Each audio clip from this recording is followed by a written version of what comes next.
Okay, here we are in Silhouette, and notice it comes in and all three parts are grouped together.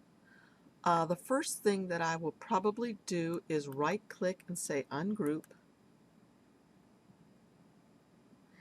And after I've ungrouped it, I need to click off, and then I can click back on, and I'm going to grab this area right over here because this just is the example and I don't need that. I'll remember that the green is the outside and the purple is the inside. So I'm just going to hit delete on my keyboard to get rid of that. The next thing I'm going to do is I'm going to grab this one, yellow box, and all of the rhinestones, and I'm going to right click and say group again so that I can move it over and it stays together. This one here, I'm going to go like this over all of it, select it all, right click and group. Okay, the other thing I'm going to do is I don't like how this comes in, changes up my mat. So I'm going to come up here to the page setup, page panel, and I'm going to change the page size to automatic cameo, which is basically the same size as our Cricuts. So I'm going to show you what's going to happen now if we go over to send this to make it.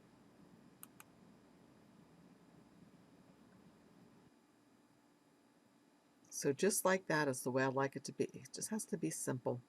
So I'm going to cut this, and then after I cut this one, and oh, I'm going to change this. They do have one called Rhinestone template material, so you could use that. And after I get done cutting this one, then I would come over and cut this one as well. And then I'd show you how to use the hinge method. So this works perfectly in Silhouette for my cameo.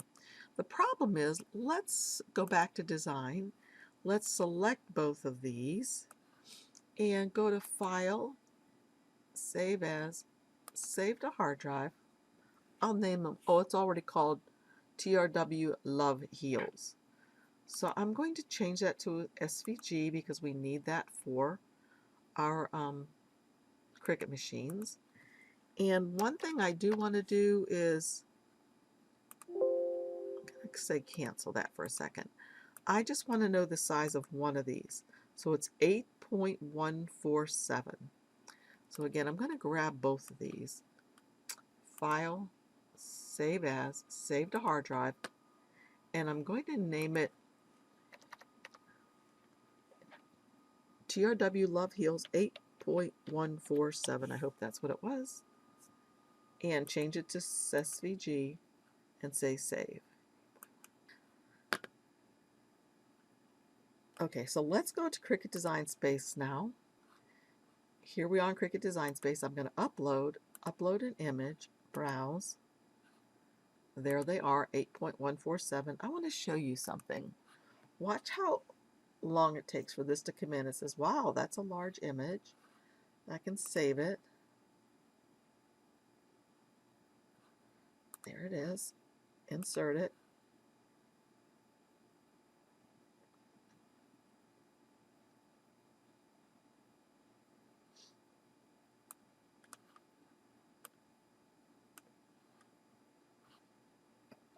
It's trying to come in.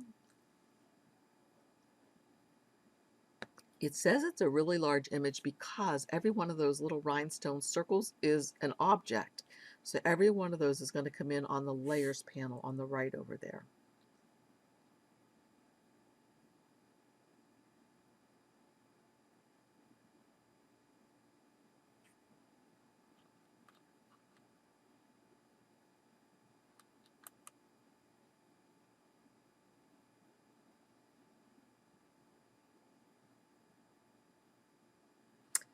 Okay, for some reason it didn't work. Let me try it one more time. Insert.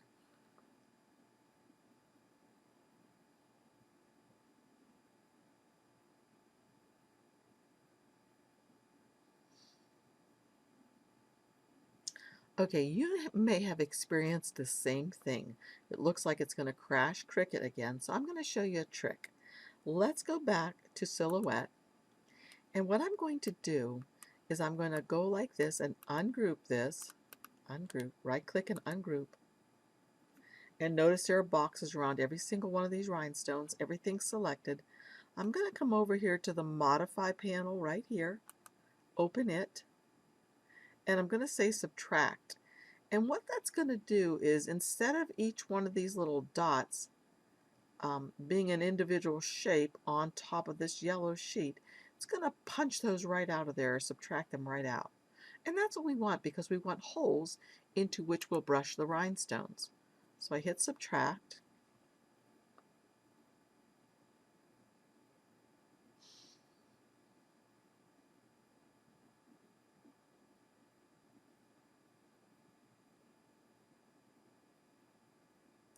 And there we go. All of those were subtracted out. See how you can see through it now?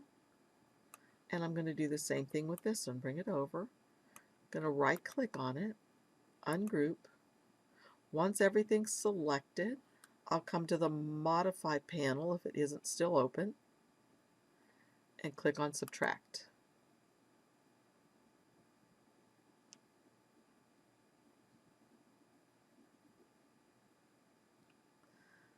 Okay, so now I'm just going to put these both on the mat again. I'm going to go to File, Save As, Save to Hard Drive, and the TRW Love Heals 8.147,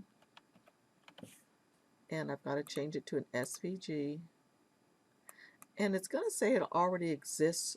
Do I want to overwrite it? And I will. I'll replace it. So now let's come back over to Cricut Design Space. Let's upload this one. Upload an image, browse. Here's the newer one, open. Looks kind of weird because they're on top of each other. Save. Here it is. Insert. Okay, it came in perfectly. They're grouped together. I could ungroup them so you could see. And now I can move these around all kind of ways. And look, over here, rather than it being a bazillion little dots or rhinestones, it's just two pieces, just two layers.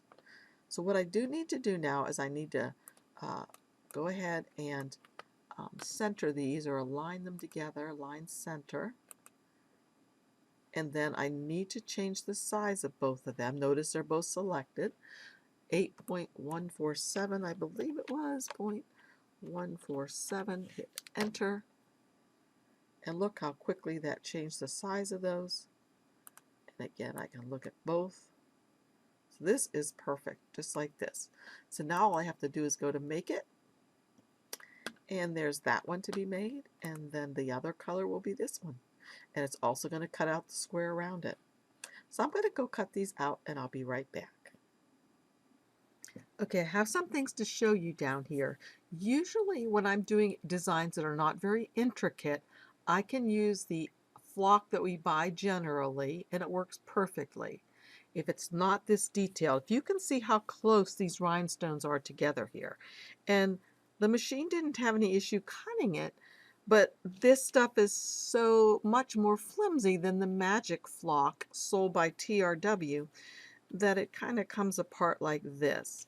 So even the E, if you look down here, I could maybe get it to work, but oh my goodness, it's such a pain in the neck. Look, even, you know, it's just messy. So with something this intricate, I don't recommend that you use regular flock. So what I would use instead is the flock that they sell from the rhinestone world. It's called Magic Flock. It's just a lot tougher. And if you can see down here, right here where the E was messed up really badly on the other one, it turned out really perfectly here. So I would be able to use this easily on any garment or anything. So for this purpose, I would recommend getting the sticky flock, even though it's a little more expensive, and especially if it's going to be a template you'll want to use over and over again. So I'm not going to be able to finish this with the hinge method because I've got to go order some more of this stuff so I can finish this tutorial. So stay tuned. I'll be doing a part 2 in the next week or so. So thanks a lot for joining me. I hope you enjoyed this video. I hope it was helpful, showing you how to make the rhinestone designs usable in Cricut Design Space. You just have to be wary of which material you use. If it's just something like the border of a heart or of a star or a couple of those and they're spaced well apart, the everyday regular flock works fine. But if it's something intricate like this, where these stones are really close together and almost touching, I wouldn't recommend the regular flock because, as you can see, even though it cut apart in places. So here the L looks fine, and if it were glued down, it would be okay. But look, it's so skinny right there that it came apart. On the E, the same thing. Look right there. But look over here. No problem whatsoever on the sticky flock. So we'll have to bite the bullet and buy the little bit more expensive stuff from the rhinestoneworld.com. So again, thanks for joining me. I'll come back for part 2 in a couple of days or maybe a week, depending on how quickly I get my sticky flock from the Rhinestone World. Bye-bye.